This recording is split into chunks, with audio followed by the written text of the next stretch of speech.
Hi everyone, this is Neel, Raithatha, consultant, audiologist and director of ClearWax. Thank you for joining me in my latest video using the WAXscope and our new teardrop specular. So this is a size 2 and this patient attends twice a year. So it's a biannual wax removal and they have not only got very elastic ear canals, so they're very bendy but they're very elastic, but they've got very hypermobile eardrums. And quite often the wax is embedded on the eardrum, so we have to be really, really cautious here. Now, although this is their left ear, their left ear is more occluded with wax.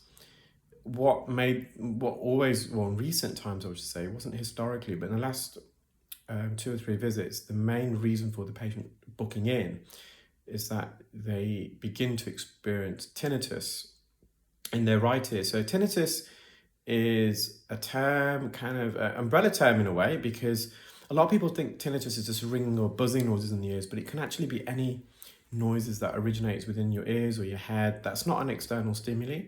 And you can get tonal tinnitus, which is a sound, or you can get pulsatile tinnitus. So if ever you have tonal tinnitus in one ear, or it's worse in one ear, and it's not just like once in a while, once in a blue moon. So just say if it's once a week for a few minutes and it goes, if it's more, it's there for, I would say at least for 5 minutes daily.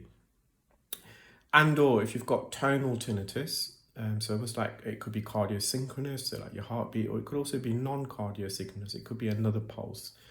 And whether that's in one ear or both ears, you do need to get this checked. So see your GP, doctor, ENT and audiologist. And you may, if there's no obvious reason for it, so if you've, like, for example, wax or a blocked eustachian tube or a middle ear infection or outer infection, for example, that will need further investigation just to rule out something more sinister.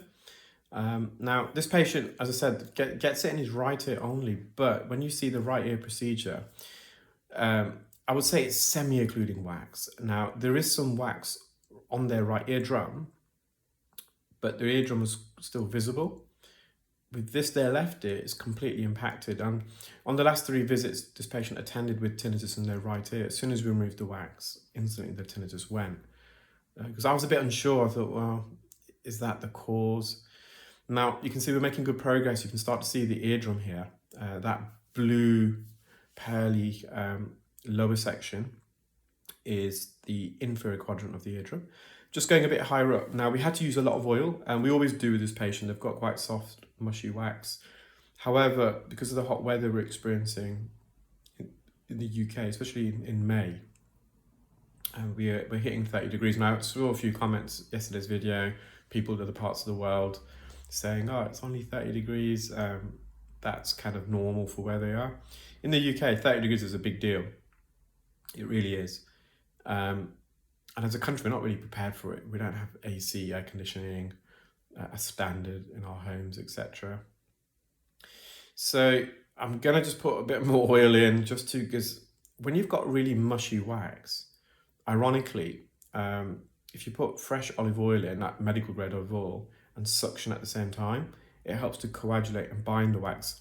Conversely, if you put a lot of oil in your ear and you let it, I had a patient yesterday who, for the last 4 or 5 days, has been really filling up their ear with oil, tilting their head to the side so the oil penetrates deep in the ear and going to sleep like that.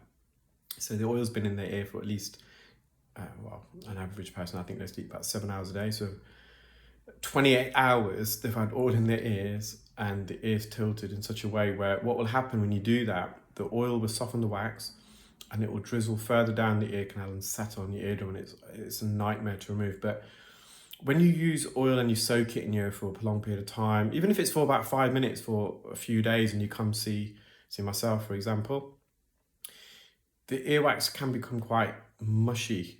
And you would, not be wrong to believe initially that if you're putting more olive oil during the procedure, you're going to make that worse. But there's a difference when you've got oil penetrating for a prolonged period of time, and when you put fresh oil application, when you remove earwax, has a different effect, helps to coagulate. So we've got to be careful because, as I mentioned, the eardrum is hyperflaccid. I think I've uploaded this patient's ear procedures quite a few times in the past. And in the past, you can actually see the eardrum flex. I don't think it flexed today. Now this wax is in the anterior recess, so I just managed to extract that. There's going to be a bit of staining here and there. It's fine. You know, earwax is good for you, and that's one of the things, you know, we're always trying to educate our patients. Because when you show the video back sometimes, they say, oh, there's a bit here, there's a bit there. And I'm like, oh, you know, it's been a really, really complex procedure, and I've removed some wax that I kind of felt, oh, I'm really pleased that I got that.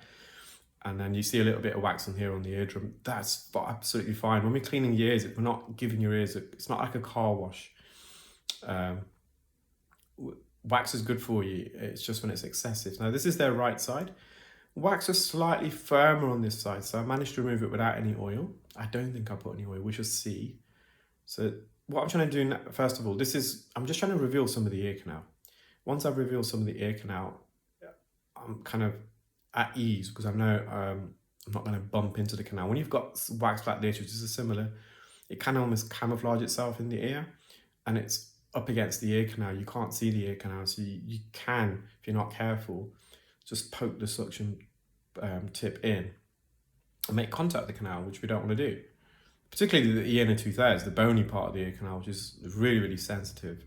So we managed to see some of the ear canal, so I've got a much better idea of the patient's ear anatomy now, know where to go, where not to go. And I'm just going to slowly remove this. Now, because they have got some tinnitus, it's not debilitating tinnitus, and their tinnitus is due to wax. Because one of the questions that was asked is, can you perform earwax removal with tinnitus? Yes, of course you can. And in fact, the wax could be the cause of your tinnitus. Now, tinnitus can sometimes be exacerbated with noise, and suction can be noisy. So we did use a quieter suction. Now, because of the consistency of the wax, and obviously wax is on the eardrum, you can't really remove that using a curette or hook or forceps, for example. So we're just going to be really careful. Yeah, I hope you enjoyed that video, guys. Take care.